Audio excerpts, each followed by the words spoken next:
সম্মানিত দর্শক, আমরা সবাই জানি যে আমাদের দেশের অর্থনীতি খুব খারাপ অবস্থার মধ্যে আছে। কিন্তু সত্যিকার অর্থে অর্থনীতিটা আসলে কতটা খারাপ অবস্থার মধ্যে আছে সে বিষয়টা হয়তো ইন ডিটেইলস আমরা অনেকে জানি না, অনেকে ভাবি না বা অনেকে বোঝারও চেষ্টা করি না। আমি যতটুকু জানি, যতটুকু বুঝি সেই বিষয়গুলো আপনাদেরকে ধীরে সুস্থে খুব সংক্ষেপে বর্ণনা করার চেষ্টা করব। বিষয়টি খুবই গুরুত্বপূর্ণ আপনার জন্য, দেশের জন্য, পুরো আমাদের সমাজ ব্যবস্থার জন্য। আপনারা জানেন যে মানুষের হাতে অর্থ না থাকলে মানুষ পশু হয়ে যায়। দরিদ্র মানুষের ঈমান নষ্ট হয়ে যায়। অভাবের তাড়নায় মানুষ সবকিছু করে, নিজের স্ত্রীকে বিক্রি করে, সন্তানকে বিক্রি করে, নিজের কিডনি, হার্টের বাল্ব, রক্ত থেকে শুরু করে এমনকি জীবনটা পর্যন্ত বিক্রি করে দেয়। এই হলো অর্থ।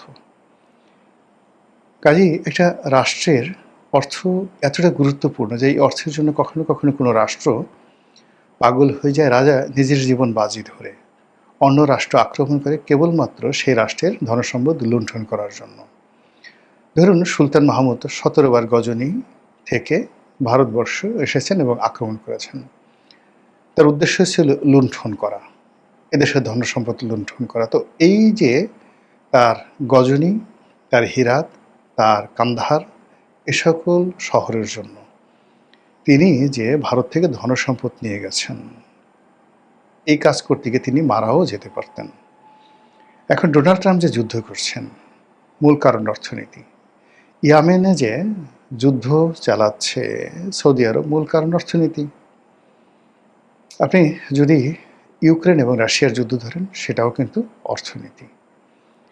কাজে আমরা ওই সকল দেশে যে অর্থনৈতিক সংকটগুলো রয়েছে, ইরানের যে সংকট, আমেরিকার যে সংকট, তার চেয়ে ১০০০ গুণ সংকট নিয়ে আমরা যদি নিশ্চিন্তে ঘুমাই, সতর্ক না হই, যার যার অবস্থা থেকে যদি নিজেদেরকে যে সম্ভাব্য পরিস্থিতি, সেই পরিস্থিতির জন্য প্রস্তুত না করি, তাহলে প্রলয় থেমে থাকবে না। সবার আগে বলি যে আমাদের অর্থনীতির দুটো ধারা আছে। একটি হলো সামষ্টিক, আর একটি হলো ব্যষ্টিক। যখন ক্ষুদ্র পর্যায়ে, ব্যক্তি পর্যায়ে যে অর্থনীতিটা পরিচালিত হয়, আর রাষ্ট্রীয়ভাবে, জাতীয়ভাবে যখন একটা অর্থনীতি পরিচালিত, এইভাবে সামষ্টিক এবং ব্যষ্টিক দুভাবে ভাগ করা হয়। এরপর আরেকটা ভাগ আছে, যেমন মাইক্রো ইকোনমি, মানে গ্রামের একেবারে প্রান্তিক জনগোষ্ঠী, ধরুন যারা ভিক্ষা করছে, ঘর ঝাড়ু দিচ্ছে, এমনকি ছিনতাই করছে, চুরি ডাকাতি করছে, প্রান্তিক পর্যায়ের, মানে এনি সেটা অপরাধ হোক, যে কোনোভাবে হোক, অর্থনীতির যে কোনো কর্মকাণ্ড, ওটাকে আপনি মাইক্রো ইকোনমির মধ্যে ধরতে পারেন। আরেকটা হলো কর্পোরেট ইকোনমি।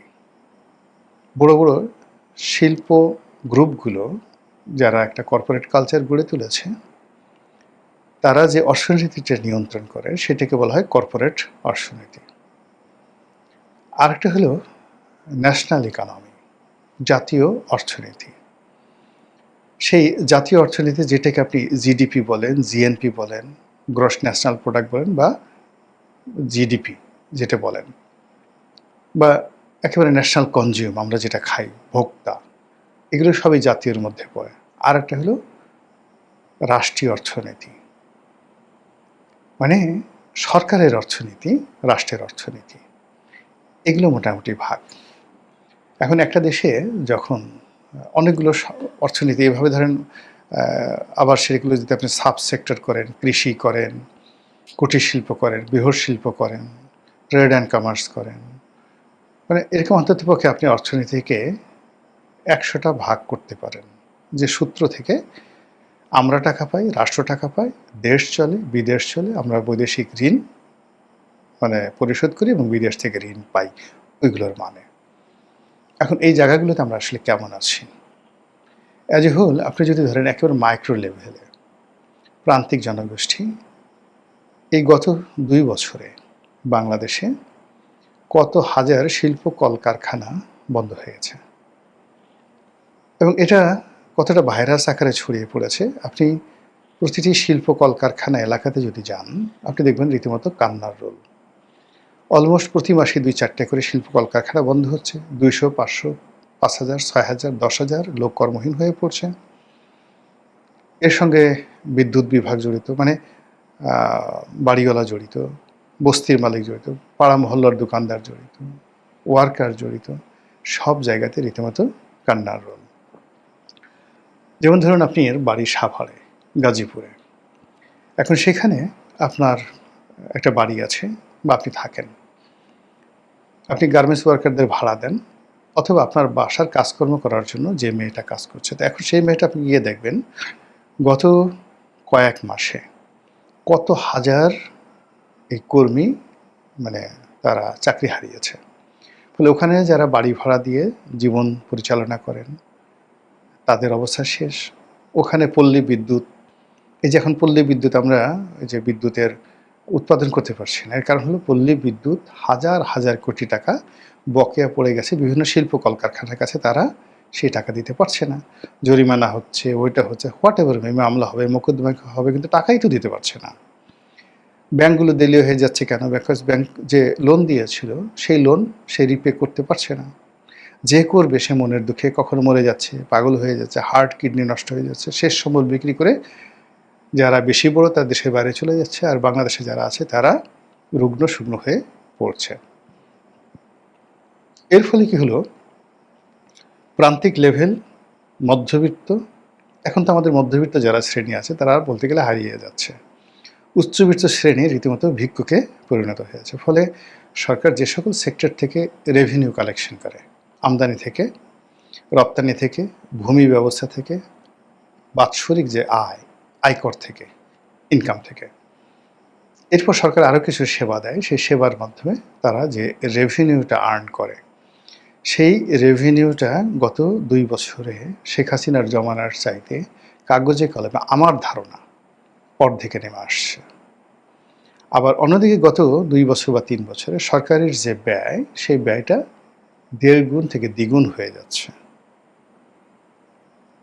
বৈদেশিক ঋণের চাপ ক্রমশ বেড়ে যাচ্ছে, মানুষের ক্রয় ক্ষমতা কমে যাচ্ছে, জনগণের যে আমানত, সেই আমানতটা তারা সরকারি বন্ডে, ট্রেজারি বন্ডে, ডাকঘর সঞ্চয় ব্যাংকে, বিভিন্ন শিডিউল বা কমার্শিয়াল ব্যাংকে, বিভিন্ন প্রকল্পের মাধ্যমে তারা সেই টাকাটা রাখে।